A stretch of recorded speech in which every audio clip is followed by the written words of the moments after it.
G'day and welcome to the Ball Boys Fantasy Basketball Podcast. Today we're going to be reviewing the initial rankings from Yahoo Fantasy Basketball and who's too high, who's too low, and just going over some really stupid ranks as well. So let's go! Jordan open, Chicago with the lead! Bryant to shot! Not a game. We talking about practice. LeBron James with no regard for human life. Anything's possible. Back out to Allen. His three-pointer. Bang! Curry for three. Wow! Unbelievable.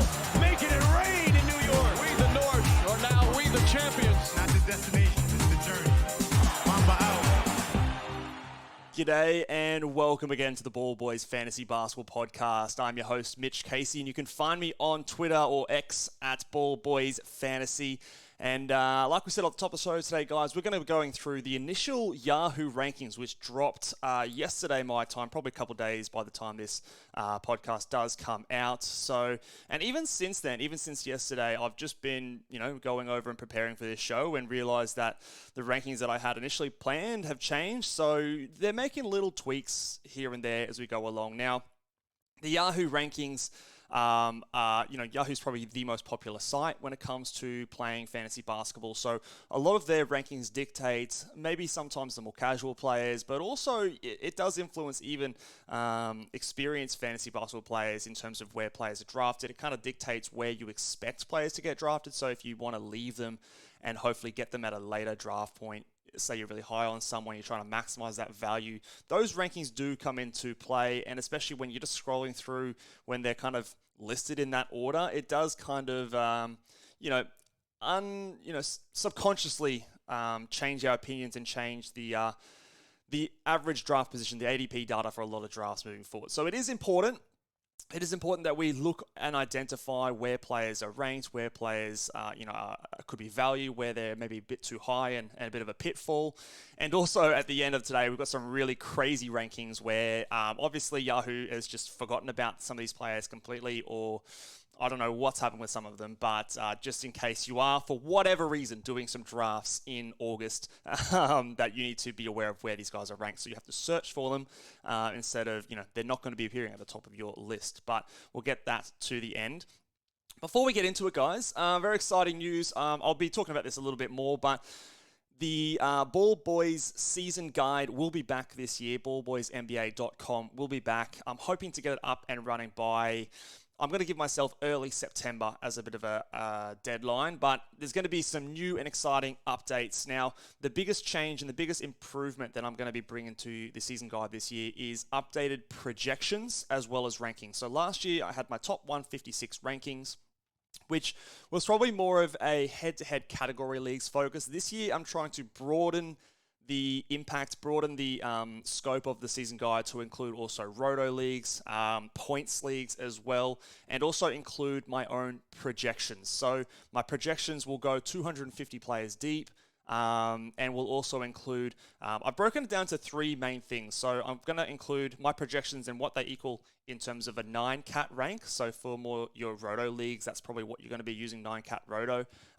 They're going to also have the fantasy points projections. So more of like a standard Yahoo points scoring format. So if your scoring is a little bit different, you may need to adjust those numbers based on how your league does the scoring. But it's very hard to take everyone's scoring format into account, but the standard Yahoo point scoring system is what I'm going to be used to generate my projected fantasy points. And then also, something that I've been working on last year, I did a lot of work with what I call the punt ranks. I'm taking a little bit of a leaf out of the page of Josh Lloyd, who is the go to fantasy basketball over on YouTube, Locked On Fantasy Basketball. He's talked a lot about -1 value, and I have been very much aware of -1 value for the last couple of years, but over this past offseason, I've worked out a bit of a formula for myself to make it all work and make sense with my rankings. And I think that that is probably the best way to value players from a head-to-head category standpoint, where I'm going to be taking the top 7 categories and 25% of the value of turnovers. So not quite eliminating turnovers completely in like an 8-cat ranking. I've kept 25% of the value in there as a bit of a tiebreaker for some of these players, and also eliminated everyone's worst category to get their ranking. So it does affect some of those punt builds, but also compares players in a certain punt to another player in another punt, and how to kind of value them across all punt builds. So obviously sometimes when you punt a free throw percentage, it dramatically increases some of those big guys, but how much are they actually valued across the other teams in the league? I think this is probably the closest from a numerical point of view in terms of valuing those guys, with that -1 value with 25% value in turnovers. So I'm excited to bring that to you guys. Like I said, hopefully going to be up and running early September. And then, of course, on top of all that, I will have my top 100 rankings. Again, probably more so head-to-head category leagues focus. That's kind of my thing and my major experience there. And I'll be taking into account, injury risks and upside and things like that. So they'll mirror my projections slightly. Obviously, that's where I think what people will be doing. But sometimes when you have someone like a Kawhi Leonard, where I've projected out to be a top 10 player per game, obviously there's a little bit more nuance involved when drafting a player like that with the load management, injury risk. So he obviously will be down a little bit compared to his projections. And so my season rankings will reflect that. I hope that all makes sense. But if you have any questions, drop it in the comments below. I'm very excited to bring that to you. So we'll allude to a few of those projections at the moment. They're not 100% complete just yet, but I've gone through most of my first pass, and we'll be going over and doing a few more things in the coming weeks. But so sometimes I'll allude to my projections in this video. They're not 100% accurate, so they might be slightly different when they are released, but I'm getting a pretty good ballpark on where players are, at least I'm valuing at the moment. Okay, so let's get into this video here. Like we said, we're going to start with just going through the Yahoo rankings. Now, for the most part, I think we're not going to be too critical or too pedantic in terms of these rankings. Again, they're probably going to change between now and draft season, but we're just going to be going through and identifying some of the players that really stood out to me that could potentially be too low or too high compared to my projections. Now, you could go ahead and I could name a bunch of different players here based on, where they're listed and where I've got them projected. But sometimes it's maybe only a handful of spot, a 1-round difference. So those players I've kind of left. And like I said, things will change. So there's no point getting in too nitty and gritty, but just some of the players that I think are substantially, more than 1 round of value difference between my projections and Yahoo's rankings here, and sort of giving them nominating if they're too high or too low. So none of these guys here on the list I've got today are inside the first round. I think if we just really skim through that first round, they've got Jokic 1 and Embiid 2. There is my projections. Doncic 3, Tatum 4, Halliburton 5, Shea 6, Steph Curry 7, Lillard 8, Durant 9, LaMelo Ball at 10, Anthony Davis 11, and Kyrie Irving 12. Look, you could get pedantic. Callum and I did a top 12 first round mock draft in our most recent video and podcast. So you can go and check that one out to see our list and our rankings for that first round, guys. And again, Callum's opinion differs to mine as well, a little bit as well. So look, I don't think there's anything completely egregious in that list there. I have some differences in opinion in terms of the order, but I can't really complain too much about it. In terms of the first sort of 15 to 20 players, they're all, your standard names that you would kind of expect. So we'll get into the nitty gritty, and we'll be doing some mock drafts coming up fairly shortly in the future. So that's when we'll start to talk about all of these guys and how I exactly view them. But let's get into the first list here. These are the guys that I think are ranked too high, that I think are probably at this stage in terms of Yahoo's rankings being overvalued. Now, the first one here, now YouTube listeners will be able to see the list already, but we'll go through them one by one. Mikal Bridges is the first one I'm going to set my sights on here at 19. Now, he obviously had a very good end of the season with Brooklyn last year after being traded. And there's a fair bit of hype going into Mikal Bridges coming up. So he is someone that historically he's been a very friendly roto player.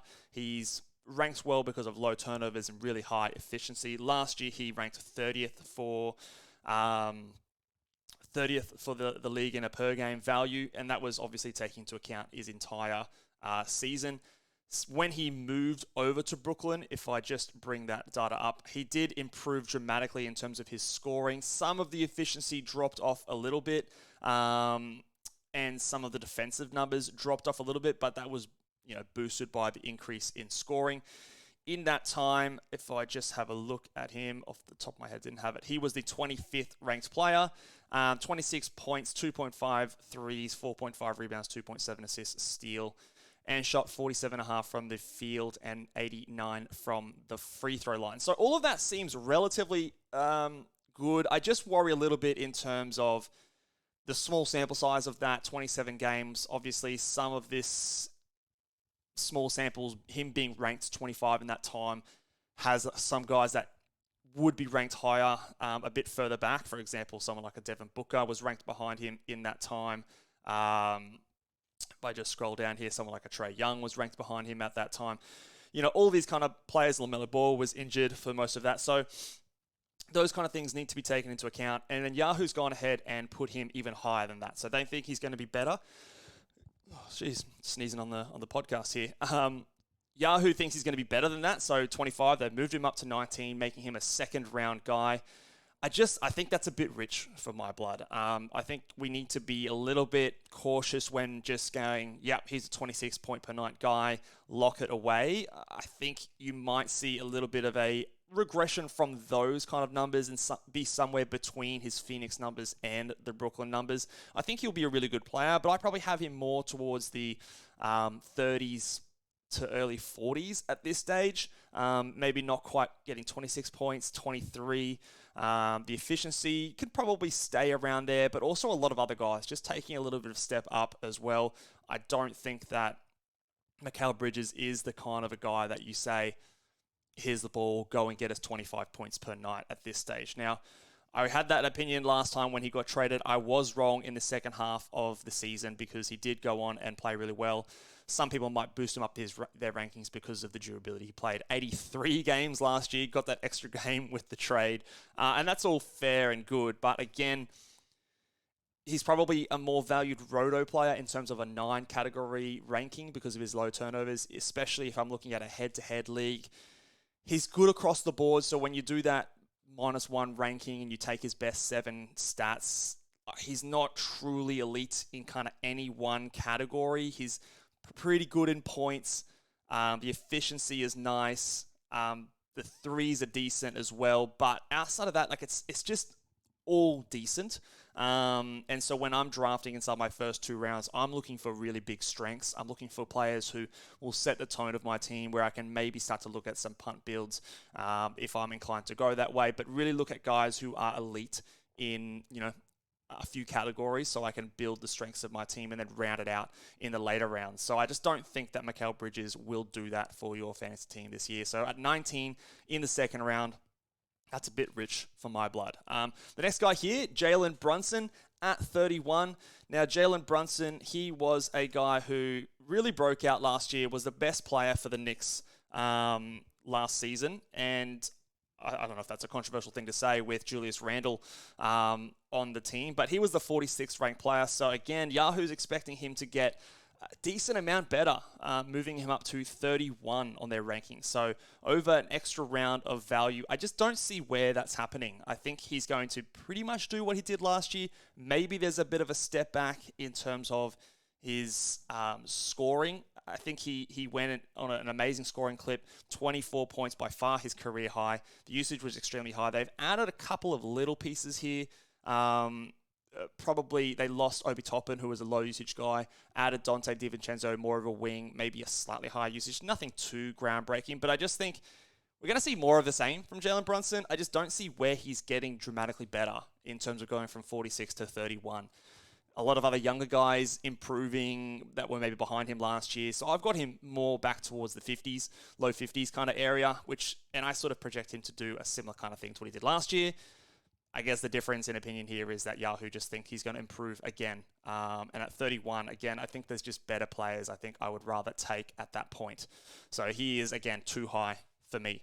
Brook Lopez at 54. Now, he obviously was better than this last year, but that's on the back of, insane minutes that we've seen from him the last couple of seasons. The block rate was obviously the big thing. Now, previous preseason, he was getting drafted in the hundreds, 120s. And so now he's come out, had a top 25 season, and now we're ranking him sort of around that 50 mark. Yahoo has him at 54. And I would just be very, very cautious in drafting Brook Lopez anywhere near the sort of top 50 mark, because I think his minutes, I would fully expect them to come back down again. I think it's a bit foolish to project and expect him to have the same kind of block rate or anywhere close to the same kind of block rate that he had last year. They've got a new coach there, so that always changes defensive schemes, which can then flow on to, blocks and things like that.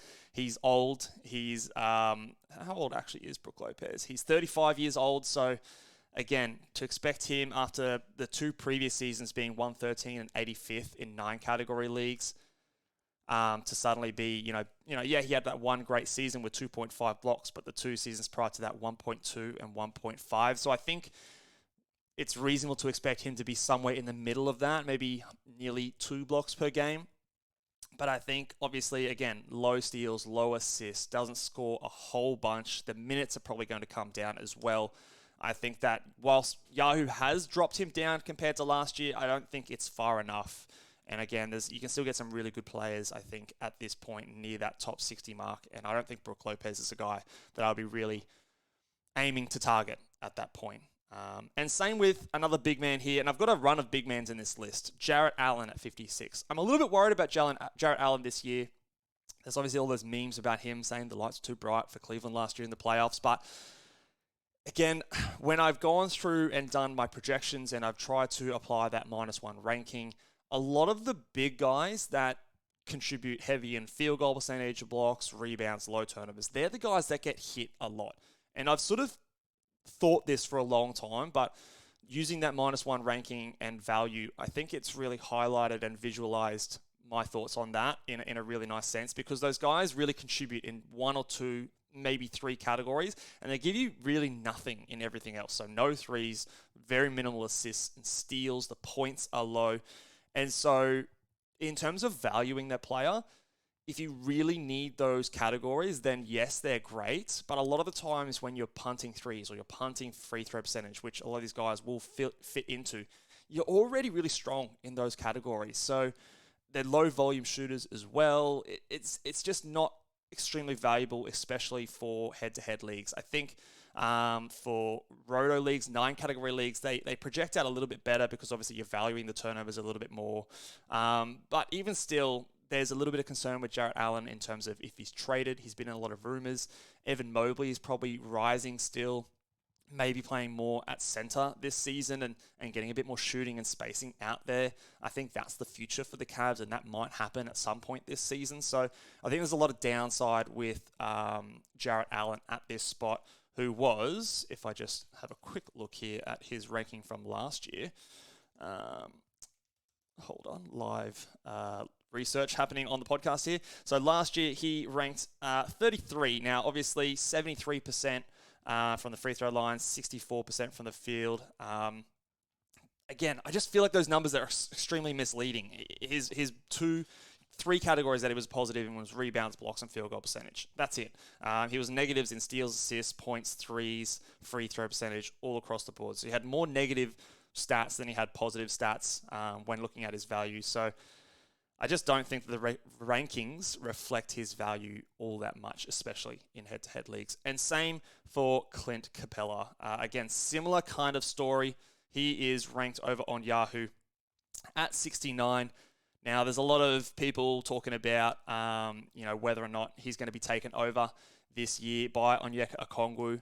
I think that is a possibility. I sort of had a take last year that I thought it would happen by the end of the season. Obviously, it didn't happen, but his minutes are steadily going down. In the last 4 seasons, he's gone from 33 to 30 to 27.5 to 26.5 minutes. So he's edging down. The blocks are no longer elite at 1.2 and 1.3 the last couple of seasons. Yes, again, similar story. Elite rebounds, elite field goal percentage, but I think the rankings fail these kind of guys in the most part. He's definitely more of a punt free throw guy.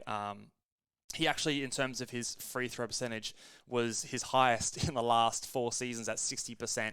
He could very easily fall back to 47 or 50% from the line. So that, again, in terms of 9 category rankings, when you're using all those categories equally, I think that it's a bit of it's a bit foolish to expect him to be at that 60% when there is that risk that it is lower at the 47, 40. 55% mark. There's a lot of volatility there with a player who doesn't shoot that many per game. And you, on top of that, you have the threat of Onyeka Okongwu potentially replacing him in the starting lineup. So I just think that there's nothing really but downside for Clint Capella at that spot. And very similar story again, Mitchell Robinson. A lot of these guys, just in my opinion, are overvalued when we look at the rankings. Those guys that really don't provide much else out of the field goal percentage, blocks, and rebounds. So not too much to be said here. He was the 52nd ranked player last year, 72nd in Yahoo's rankings. But again, when I project my players out, especially in that -1 value, he's a guy that's probably closer to that 100 ranking mark. And yeah, I just don't really see the value in drafting him at this point when you can probably get, boards and field goal percentage a little bit later with some other more value guys. Let's move on to someone who's a little bit more interesting to talk about, and that is Jalen Green. Now, of everyone on this list, Jalen Green is probably the one that I am okay with the most. So he's ranked at 73rd. I've always been a skeptic when it comes to Jalen Green. I thought that last year potentially was going to be the year that if he was to break out, it would have been last year. He actually took a little bit of a step back from what I expected. So I probably got him again, especially in 9 category leagues, a fair bit lower than this. You could make the argument in points leagues, especially, that this is maybe even too low. But for category leagues, the arrival of Fred VanVleet, the arrival of Dylan Brooks, the drafting of a Amen Thompson, all of these things, whilst Jalen Green is still going to be, quote-unquote, the guy, I just think it's enough to take some of that playmaking responsibility away from him especially. I think that the burden of him having to go out and get 4 or 5 assists is no longer there for him. So that was one of the things that we were kind of clinging on to, the hope of him improving his fantasy value. I just don't see, and I'm not willing to project his ascendancy in steals at this stage. I know some people will point out the coach coming in, Ime Udoka, and he's a defensive-minded coach. I just don't know if that's going to be Jalen Green's role. I think a lot of the other guys might get the boost from that. Sure, he might get close to 1 steal per game, and that puts him probably to that 90 mark. Will he come out and score 25 points a game this season? I'm not sure. You're adding in someone like Fred VanVleet, and you're not really losing much talent. So I don't know if I see him really taking off this year when all you've done in the offseason is add talent. You haven't lost too much. He's another year older. There's high potential here. So I'm okay, more so than any one of these other guys on the list, to take the punt here, because there is at least a little bit of upside if it all comes together. I'm just now with him, I think, what is it, year 3, year 4? I'm just now starting to become a little bit more skeptical. I was already skeptical in his draft year about how much he can contribute in other areas. I'm at the point now where if he proves me wrong, I'm not going to be too upset by missing him. I'm sort of in that mark where I'll see it when I believe it kind of thing now. So it's just a little bit too high for me in terms of Jalen Green. And then the last guy on this list is Spencer Dinwiddie. Now, he's an interesting case because he actually had a very high assist rate when he was traded over to Brooklyn, which is a nice surprise. And if that were to continue, the ranking here of 84 is not outrageous, but I think it is a little bit rich to think that he's going to go and average the 8+ assists that he did when he went to Brooklyn. He's always been a poor category fantasy league guy when it comes to his low field goal percentage, low free throw percentage. The steal and block numbers are very, very absent. Super low rebound as well. The points are just average, if not slightly below average in some situations. So I think there's a lot of talk about Ben Simmons being healthy, whether or not he'll start or not. That's, again, it's not like we're saying Ben Simmons is going to come in and take over this team, but there is just a little bit of downside compared to where we saw him last year, and he's more perennially been that guy like an RJ Barrett that's just really suffered when it comes to category rankings. He's just got a lot of holes in his fantasy game. He had a great season last year, was top 100, but again, Yahoo's expecting him to improve on that again. I find that pretty tough to believe because it's not like he's a young player getting better. He's over 30 years old now, so I think we're going to see Spencer Dinwiddie be Spencer Dinwiddie a little bit more now. Maybe he doesn't score like that 13.7 points that he did in Dallas the year prior. But even previous years in Brooklyn, when he was averaging over 20 points, he was sort of a top 150 kind of a guy at best. And I think that just with his negatives, drafting him inside the top 90, there's not much room for that to really be a winning pick, in my opinion. I think there's not really much but downside at that point. All right, let's move on to the next one here. Talk about the guys who I think are ranked too low. Now, this first one here, I just cannot really understand. And I've got a bit of a bone to pick when we're talking about Trae Young and his value, because this is where I think in a lot of scenarios, rankings really fail us. Because if we look at just what Trae Young has done over the last 4 seasons, he's been actually incredibly consistent. He's put up, between 25 and 29 points per game. He's put up between 9 and 10 assists per game. He's put up between 2 and 3 threes, or 3.5 threes per game.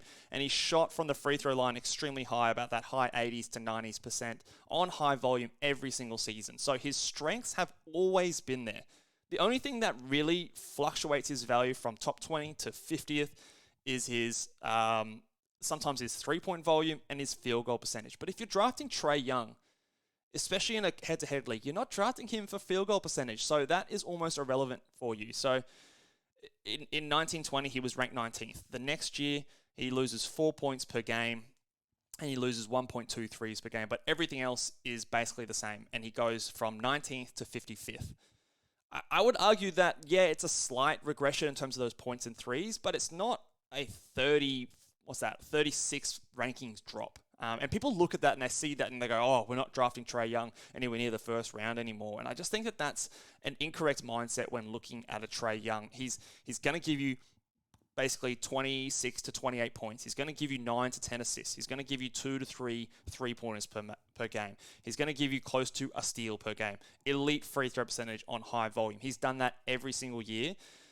And I just think that that's a really valuable fantasy player. And I think that if he's escaping the second round in any drafts, that is an absolute steal, especially when it comes to head-to-head leagues, because you're just not finding players who are putting up 28, 10, 2.5 threes, 90% free throws on 7+ attempts in the NBA at that point. And he's a guy he's a locked-in starter. He's the main guy on this team. His usage is not going anywhere. The team revolves around him. So I think that if you're getting him at, what is he ranked? 27th, that is an absolute steal. So I actually am fine taking him even closer to the turn of the first and second round and leaning into those sort of punt big stats, punt blocks, punt field goal percentage, and just going, well, fuck it. I've got points. I've got free throw percentage. I've got assists. Let's go. I think that's, again, and then the next year, he improves from that last season, he improves 3 points. He goes up another 0.9 threes, and he's back up to 11th. And like, you look at the ranking and you look, oh, something must have dramatically changed. But really, it's nothing. There's no difference really between his seasons, but the rankings fluctuate wildly. And then again, last year he was 51st. But again, what he's actually putting up is very, very similar. So he's a guy that it frustrates me how much rankings can influence our perception of a Trae Young, because he's basically doing the same thing every year. And yeah, I think that's pretty reliable to bank on for me. All right, so the next guy here that I think is too low is Karl Anthony Towns. Again, probably of this list, he's the guy I'm probably the most okay with being here, but I just think he's probably more towards that turn of the second and third rather than the turn of the third and fourth round. I think that obviously last year the trade of Rudy Gobert and him playing alongside the front court was a bit of a failure. I think with another year under their belt, they'll start to figure it out a little bit more.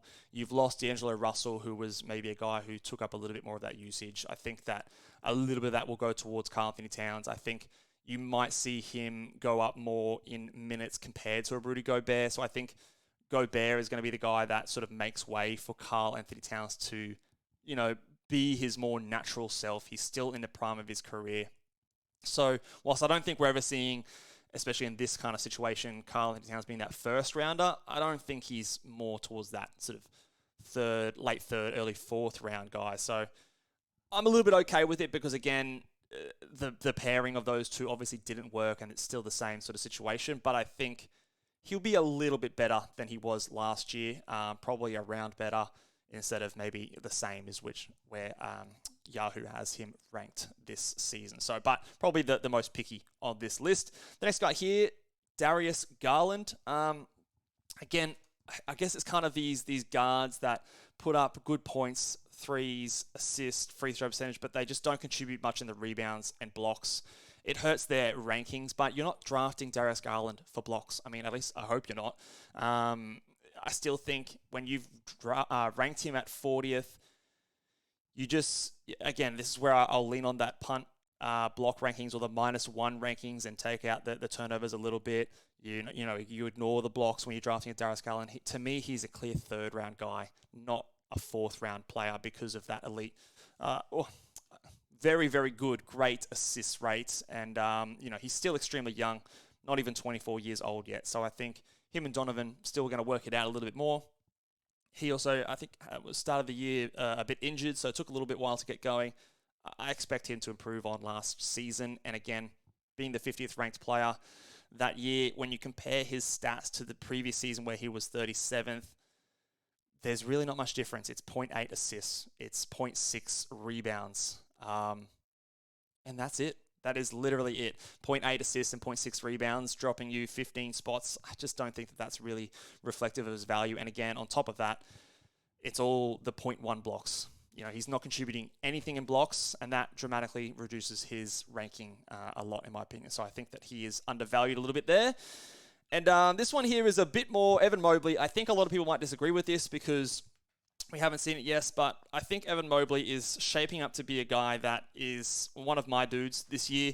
I've been very keen on him. He basically last year improved his ranking by 40 spots only by improving his field goal percentage. He had this same amount of shots from his rookie year to his sophomore year. He had to adjust to that Donovan Mitchell trade, and obviously it kind of delayed the breakout from Evan Mobley that we were expecting last year. I think this could be the year that it happens with that Jarrett Allen X factor, him maybe taking a lesser role, Mobley playing more at center. And if he moves more at center, the blocks are going to come up, the rebounds are going to come up, the field goal percentage I expect to take another step forward, getting closer to that 60% mark, which will improve his scoring. I just think that he's going to take another step forward as a guy who I think is one of the best young centers in the league, 22 years old.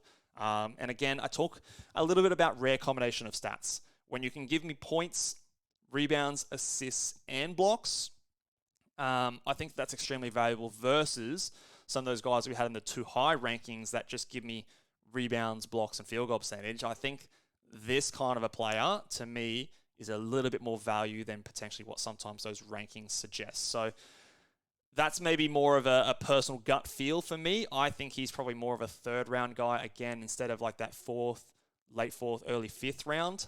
So I think that that's where I'm looking to target Evan Mobley this year. But some of you might disagree and that's fine. We haven't seen it yet, but I think that this could be a big breakout year for Evan Mobley. Number 5, another kind of guy that I think is a bit of a my guy. Again, this is one of the guys, I think when I first looked at these rankings, he was at like 90th or something like that. He's now been adjusted at Yahoo to 68th, so less value, but I still think that Devin Vassell has the potential to be a top 50 player this year, especially in the 9 category rankings formats, but even in head-to-head leagues. He's a guy that I think will benefit from Wemby coming into this team.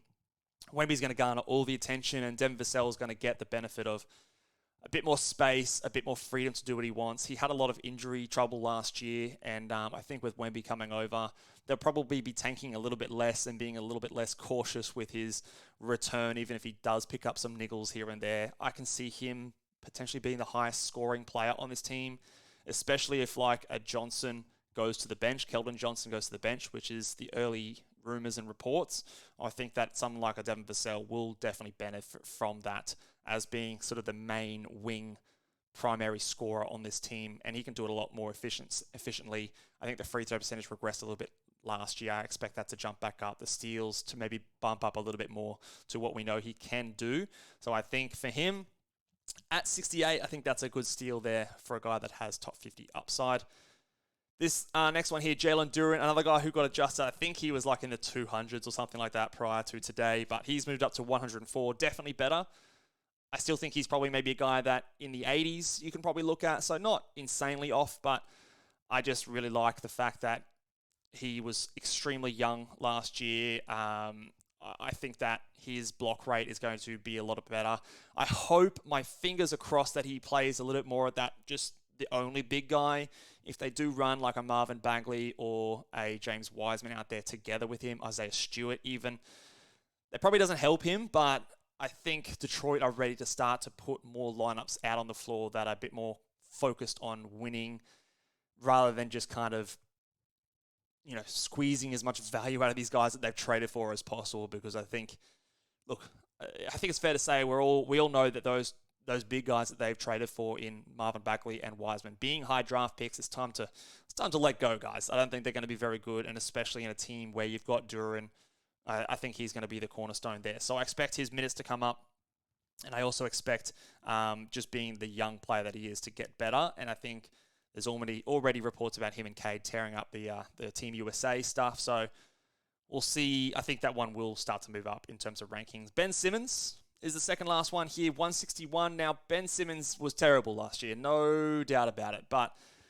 this is more of a guy that I think if you're at the end of your draft and you don't mind taking a punt on someone that can give you sort of 12 points, 7 rebounds, 7 assists with a couple of steals, with a bit of upside there, you take a swing on him. He was 138th ranked player last year. And as bad as he was, that's still a somewhat rosterable player. Now, there's obviously a risk here. So I'm not suggesting you go out and draft him inside the top 80 or 90, but if you get 110, 120 and you're having a swing, you're getting onto like your last starting spot or your bench, absolutely, I'm very keen in drafting Ben Simmons as a bit of a later round flyer. He's got probably one of the higher upsides, especially in a head-to-head league when you consider punting threes or free throws. He's a guy that I am still optimistic has upside to produce. There's been a bit of talk about him starting now. This could change. There could be definitely setbacks, but I think at 160, you're definitely taking him a little bit earlier as a bit of a swing at the end of your drafts. And then this next one here is, I think, probably one of the more ridiculous ones. Zach Collins at 165. I think he's going to start this year. I think that he's going to be starting at center. He doesn't need huge minutes, huge usage to be effective. He can pass. He's efficient. He can get steals. He can get blocks. He can score. He can shoot threes. He's a very fantasy-friendly guy.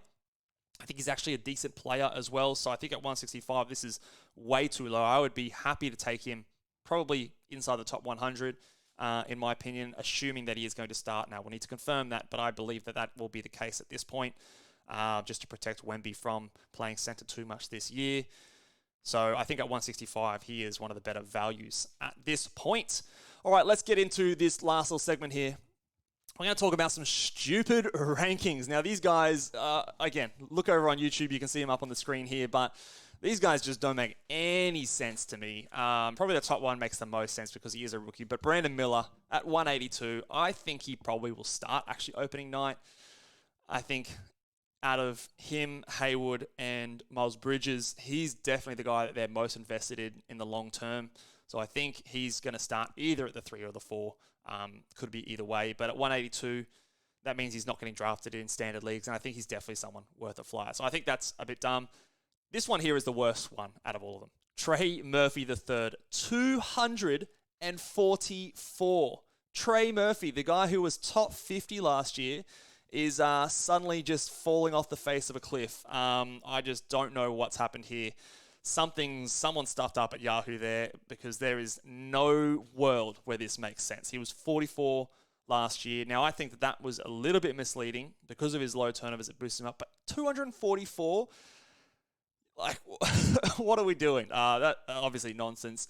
These will definitely get changed. Absolutely, these will get changed. But I just thought it's fun to sort of, point him out. Christian Wood at 246. I know he's not on a roster yet, but if he's signed anywhere, I think that he smashes this even probably in a bench role. Obviously, he came off the bench a lot last year. So 246, that's really low. Quentin Grimes, potentially the starting shooting guard over at New York. 259, young player, upside, ludicrous. This one here, Mark Williams at 306, rivals the Trey Murphy one. I think he's clearly the starting center over in Charlotte. Look, he wasn't amazing when he came on, but 306...